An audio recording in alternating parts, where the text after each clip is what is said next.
दोस्तों, आपने कभी सोचा है कि क्या आने वाले भविष्य में ऐसा हो सकता है कि हमारी आगे की पीढ़ी को ताजमहल या स्टैचू ऑफ लिबर्टी खंडरों के रूप में या खोए हुए जगह के रूप में मिलेगी। सुनने में बहुत अजीब लगता है, लेकिन अभी हमारे साथ भी ऐसा ही हो रहा है। हजारों वर्षों पहले की सभ्यता का पता हमें आज खोए हुए शहरों के तौर पर लग रहा है, जिन्हें समय बीतने के साथ भुला दिया गया, जब तक कि किसी पथिक या इतिहासकार ने गलती से या जानबूझकर इन खंडरों की खोज नहीं की। इन्हीं लोगों की बदौलत हमें दुनिया की इन छुपी हुई खूबसूरत जगहों के बारे में पता चला। तो चलिए, क्योंकि हमारे इस वीडियो में ऐसी ही कुछ आर्कियोलॉजिकल प्लेसेस के बारे में बताते हैं जो गलती से लोगों को मिली। आइए शुरू करते हैं इस वीडियो को। Number 10, tree trunk coffin. दोस्तों, इंग्लैंड में जुलाई 2019 में टेटनी नामक जगह पर एक गोल्फ कोर्स में एक तालाब के जीर्णोद्धार का काम कर रहे कुछ मजदूरों को 4000 साल पुराना लकड़ी का एक ताबूत मिला। शेफील्ड विश्वविद्यालय के एक बयान के अनुसार इस आधे टन के ताबूत में मानव अवशेष, एक कुल्हाड़ी और मृतक के लिए बिस्तर के रूप में इस्तेमाल किए जाने वाले पौधे थे। इसे एक ओक के पेड़ से बनाया गया था और एक बजरी टीले के नीचे दफनाया गया था। आमतौर पर यह प्रथा कांस्य युग समाज के कुलीन सदस्यों के लिए आरक्षित थी। इस खोज का एक प्रमुख आकर्षण कुल्हाड़ी थी, जिसमें पूरी तरह से संरक्षित लकड़ी का हैंडल और एक पत्थर का सिर है। साथ ही ताबूत भी अपने आप में अविश्वसनीय रूप से दुर्लभ है। ऐतिहासिक इंग्लैंड के शेफील्ड स्थित पुरातत्वविद टिम एलन कहते हैं कि टेटनी में दफन किया गया आदमी हमारे लिए एक बहुत ही अलग दुनिया में रहता था। फिलहाल ये कॉफिन और कांस्य युग के अवशेष व्यापक संरक्षण कार्य से गुजरने के बाद लिंकन में संग्रहालय में प्रदर्शित होने के लिए तैयार हैं। Number 9, Aristotle's tomb. मैसेडोनिया में हाल की खुदाई के दौरान पुरातत्वविदों को एक रहस्यमय मकबरा मिला जो मशहूर फिलोसोफर अरस्तु के होने का दावा किया जा रहा है। अरस्तु 384 ईसा पूर्व में पैदा हुए थे और एथेंस में प्लेटो के शिष्य थे और पश्चिमी दर्शन के उद्भव में एक महत्वपूर्ण व्यक्ति बने। ये मकबरा स्टैगिरा के प्राचीन गांव में खोजी गई संरचना में से एक था। यहाँ अरस्तु का जन्म हुआ था। यह क्षेत्र हजारों साल पहले प्राचीन ग्रीस का हिस्सा हुआ करता था, मतलब आज से लगभग 2400 साल पहले। पुरातत्वविद कॉन्स्टेंटिनोस सिस्मिनिडीज के अनुसार ये संरचना 322 ईसा पूर्व में अरस्तु की मृत्यु के बाद उनके सम्मान में एक स्मारक के रूप में बनाई गई थी। हालांकि ये मकबरा किसका था, इसका प्रमाण परिस्थिति जन्य है। वैसे इसके निर्माण का समय और संरचना हेलेनिस्टिक काल की शुरुआत में होने का अनुमान है, जो 323 ईसा पूर्व में अरस्तु के सबसे प्रसिद्ध छात्र सिकंदर महान की मृत्यु के बाद शुरू हुआ था। मैसेडोन के राजा फिलिप द्वितीय ने उन्हें अपने बेटे सिकंदर के शिक्षक के रूप में नियुक्त किया। Number 8, the Althorp estate. ये जगह इंग्लैंड के सबसे महत्वपूर्ण जगहों में से एक है, क्योंकि ये प्रिंसेस डायना के बचपन का पैतृक घर है। 1508 में राजकुमारी डायना के पूर्वज जॉन स्पेंसर ने इसे खरीदा था। आर्कियोलॉजिस्ट के अनुसार 14वीं शताब्दी के समय यहाँ एक गांव हुआ करता था। यहाँ निएंडरथैल्स भी रहा करते थे, जिनकी मृत्यु आज से लगभग 40,000 से 44,000 साल पहले हो गई थी। वैसे यहाँ एक नवपाषाण शिविर भी मिला है और विशेषज्ञों का मानना है कि ये लगभग 5000 वर्ष से अधिक पुराना है। आर्कियोलॉजिस्ट को यहाँ एक और प्राचीन कचरे के ढेर में सीशेल और एंटेलर मिले हैं और साथ ही चकमक पत्थर का टुकड़ा भी मिला है, जिससे अंदाजा लगाया जा सकता है कि निएंडरथल्स यहाँ रहकर सीशेल और एंटेलर को मारकर खाया करते थे और उनकी हड्डियों से औजार बनाया करते थे। एल्थोर्प एस्टेट में बनी झील के उस पार डायना के नाम से एक डोरिक शैली का मंदिर बना हुआ है, जो जुलाई और अगस्त के महीने के दौरान पर्यटकों के लिए एक आकर्षण का केंद्र है। Number 7, lactose intolerant mummified man. Mountain climber Erika और हेलमंड सिमोन हाइकिंग करने के लिए ऑस्टल एल्प्स ऑस्ट्रेलिया गए हुए थे और हाइकिंग से लौटते समय शॉर्टकट लेने से पहले उन्होंने बिल्कुल भी नहीं सोचा होगा कि वे 5000 साल पुरानी एक शानदार खोज करने वाले हैं।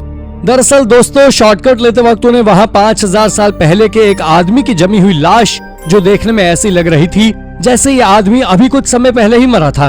वो शायद लगभग 45 साल का था और 5 फीट लंबा था। वैज्ञानिकों ने उसे ओएत्जी नाम दिया और उनके अनुसार उसका बायां कंधा मुड़ा हुआ था और बाएं कंधे में लगे तीर से ओएत्जी की मौत हुई थी। ओएत्जी आधुनिक समय के सबसे अधिक अध्ययन किए गए शवों में से एक बन गया। उसके पास से चकमक खंजर, तांबे की कुल्हाड़ी और अन्य औजार भी मिले। एक्सपर्ट कॉनरेड स्पिंडलर को डीएनए जांच में पता लगा कि वो लैक्टोस इंटॉलरेंट था। Number 6, the Minotaur's labyrinth. प्राचीन विश्व के कुछ रहस्यों और मिथकों में से एक है मिनोटॉर और उनकी भूल भुलैया। कुछ महान लोगों का कहना है कि किंग मिनो ने अब तक की सबसे अच्छी भूल भुलैया बनाई है। मिनोटॉर एक भयानक जानवर था जो आधा आदमी और आधा बैल था।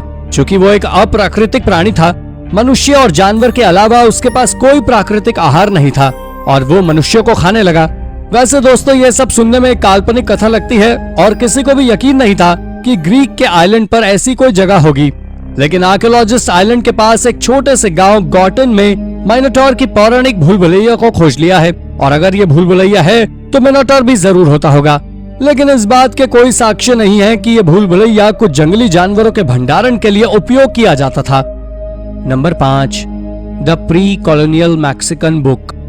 ऑक्सफोर्ड विश्वविद्यालयों के शोधकर्ताओं ने हाल ही में एक हाईली एडवांस्ड इमेजिंग टेक्नोलॉजी पर एक्सपेरिमेंट किया है, जिसको अमेरिका के उपनिवेशीकरण से पहले एक दुर्लभ मैक्सिकन कोडेक्स डेटिंग के लिए विवरण को उजागर करने के लिए उपयोग किया गया है।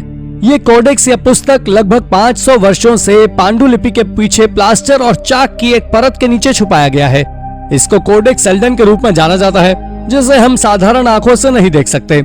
ये बिल्कुल अदृश्य इंक के जैसा है और इसे बॉडलियन पुस्तकालयों में रखा गया है। कोडेक्स सेल्डन, जिसे कोडेक्स एन्यूट के नाम से भी जाना जाता है, लगभग 1560 के हैं और 20 से भी कम ज्ञात मैक्सिकन कोडों में से एक है जो पूर्व औपनिवेशिक और प्रारंभिक औपनिवेशिक मैक्सिको से बचे हैं। उनमें से ये मिक्सटेक क्षेत्र से केवल 5 जीवित पांडुलिपियों में से एक है जो मैक्सिको का ओक्साका क्षेत्र है। साइंटिस्ट को अभी तक इनका एग्जैक्ट मतलब समझ नहीं आया है। Number 4, gladiator ग्लेव। एफिसियस का पुराना शहर, जिसे अब तुर्की के नाम से जाना जाता है, एक समय में एंशिएंट वर्ल्ड का केंद्र हुआ करता था, जो एशिया के रोमन प्रोविंस की राजधानी भी हुआ करता था। ये महाकाव्य ग्लैडिएटोरियल गेम्स के लिए प्रसिद्ध था। पुरातत्वविदों ने पूरे प्राचीन शहर में संगमरमर की दीवारों पर भित्ति चित्र पाए हैं जो मैदान में लड़ने वाले ग्लैडिएटर्स, मौत के खेल और रथ दौड़ को दर्शाते हैं। 1993 में पुरातत्वविद शहर के कब्रिस्तान की खुदाई कर रहे थे जब उन्होंने एक असामान्य खोज की, जिसमें उन्हें ग्लैडिएटर से भरा एक बरियल ग्राउंड मिला जो कि पूरी तरह से ग्लैडिएटर्स को ही डेडिकेटेड था। हालांकि पहले भी रोम में इस तरह से ग्लैडिएटर के रिमेन्स मिल चुके हैं, पर कभी भी पूरी तरह से ग्लैडिएटर्स को समर्पित किसी बरियल ग्राउंड की खोज नहीं हुई थी, जिस वजह से हर कोई इसके बारे में जानना चाहता है। Number 3, the lost golden city. Archaeologist ने इजिप्ट में 3400 साल पुरानी खोई हुई गोल्डन सिटी को ढूंढ निकाला है। ये साइट 18वीं सदी के राजवंश फिरौन अम्नहटेप के युग की है, जिन्होंने लगभग 1386 और 1353 ईसा पूर्व के बीच शासन किया था। माना जाता है कि अम्नहटेप III के अंतिम वर्षों में उन्होंने अपने बेटे अखनातेन के साथ कुछ समय के लिए शासन किया था। अखनातेन ने अपने पिता का नाम, अपना धर्म और अपनी राजधानी छोड़ दी थी और फिर अल्पकालिक शहर का निर्माण किया, जहां उन्होंने अपनी पत्नी नेफरटिटी के साथ शासन किया। लेकिन अपने 17 साल के शासनकाल के दौरान उन्होंने मिस्र की संस्कृति को कायम रखा।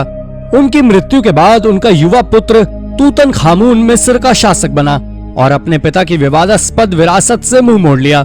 लोग दशकों से इस सिटी को तलाशने की नाकाम कोशिश कर रहे थे और आखिरकार सितंबर 2020 में आर्कियोलॉजिस्ट डॉक्टर ज़ही ने इसे खोज लिया, जहां उन्हें मिट्टी के ईंट और अवशेष से भरे अनछुए कमरे मिले, जिनके बारे में रिसर्च अभी जारी है।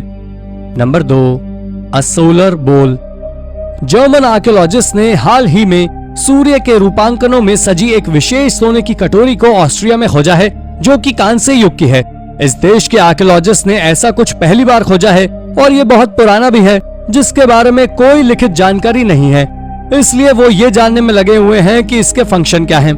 ये बाउल कुछ मजदूरों को रेलवे स्टेशन के लिए कर रहे काम के दौरान मिली थी। वैसे इस तरह के बाउल पहले डेनमार्क, जर्मनी और यूरोप में भी मिल चुके हैं और सभी जगह के बाउल में सूर्य की आकृति बनी हुई है, जो किसी रिलीजियस सेरेमनी की तरफ इशारा करते हैं।